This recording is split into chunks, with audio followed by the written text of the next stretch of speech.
পালিয়ে গিয়ে হলো না শেষ রক্ষা। অবশেষে পুলিশের জালে দুই জা, শ্বশুর শাশুড়ি এবং 3 মেয়েকে বিষাক্ত কিছু খাইয়ে পালিয়ে যাওয়ার অভিযোগ ওই দুই জাকেই গ্রেফতার করল পুলিশ। আরিফ মোল্লা নামে এক যুবকের সঙ্গে পালিয়ে যান দুই মহিলা এবং এই অভিযোগ স্বামীর, এখনো অধরা আরিফ মোল্লা। শ্বশুর শাশুড়ি এবং 3 মেয়েকে চায়ের সঙ্গে বিষাক্ত কিছু মিশিয়ে খাইয়ে অচেতন করে এক বাড়ির দুই বউ এক যুবকের সঙ্গে পালিয়েছে। থানার দ্বারস্থ হয়েছেন স্বামী। ঘটনার পর থেকেই বেপাত্তা অভিযুক্ত আরিফ মোল্লা। বাগদা থানায় অভিযোগ দায়ের হয়েছে। আরিফের দৃষ্টান্তমূলক শাস্তির দাবি জানিয়েছেন তার স্ত্রী। ঘরে নিজের বউ রয়েছে, তারপরেও অন্য বাড়ির দুই বউকে নিয়ে চম্পট দিল প্রেমিক, তাও আবার সেই দুই বধূর শ্বশুর শাশুড়ি এবং 3 মেয়েকে অচেতন করে।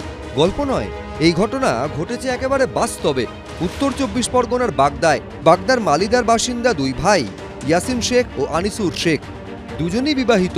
সোমবার সন্ধ্যায় আনিসুর বাড়ি ফিরে দেখেন বাবা, মা ও 3 মেয়ে অচেতন হয়ে রয়েছে। বাড়িতে নেই স্ত্রী, বৌদি ও এক মেয়ে। বাড়ি ফেরার পরে দেখি মা বাবা বাচ্চা সবাই সেন্স হারিয়ে অজ্ঞান হয়ে শুয়ে আছে। তারপরে আমি ঘরেতে যেয়ে দেখি না বৌদি আছে না দাদা আছে, বউ আছে, কেউ নেই ঘরেতে। তারপরে আমি মা বাবারে ডাকাডাকি করার পরে কোনো সারশুদ্ধ না পেয়ে আমি বাগদা হসপিটালে ভর্তি করি। বিষাক্ত কিছু খাওয়ানো হয়েছে, ওই জন্যে এটা কোনো হুঁশ নেই। দুই ভাইয়ের অভিযোগ, তাদের দুজনের স্ত্রীর সঙ্গে সম্পর্ক ছিল ওই গ্রামের বাসিন্দা আরিফ মোল্লার। দুই বউ নিখোঁজ হওয়ার পর থেকে খোঁজ নেই তারও। অনেকবার এরকম করেছে, আমার বৌদির সাথে করেছে, আমার বউর সাথেও এরকম করেছে। এই কিছুদিন আগেও আমি ওকে ফিরিয়ে নিয়ে এসেছি আমার বৌদিরে, সে ইউপির থেকে আনার পরে এই 4-5 দিন হলো। 4-5 দিন পরে আবার আমার বৌদি এরকম ওরা দুজনে আবার চলে গেছে। আরিফের এই অভ্যেস নাকি পুরনো, এই কথা বলছেন তার স্ত্রী। আমি ওর শাস্তি চাই, 3 জনেরই শাস্তি চাই। আমি জানতাম যে আগে ওদের দুজনের সাথে সম্পর্ক ছিল, আগে বড়টার সাথে ছিল সম্পর্ক, বড়টা নিয়ে 2বার চলে গেছে। তারপর ওখানে ঝামেলা মিটিয়ে আবার ছোটটার সঙ্গে রিলেশন করে ছোটটার সঙ্গে এই দিয়ে 3বার চলে গেল। এই ঘটনায় বাগদা থানায় দায়ের হয়েছে অভিযোগ। অভিযুক্তের খোঁজ চালাচ্ছে পুলিশ। সমীরণ পাল, এবিপি আনন্দ।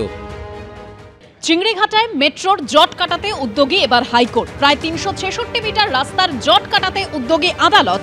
মেট্রো, রাজ্য, আরভিএনএল, কেএমডিএ পুলিশকে বৈঠকে বসার নির্দেশ দিয়েছে আদালত। জনস্বার্থের জন্য আলোচনায় বসুন, পরামর্শ আদালতের।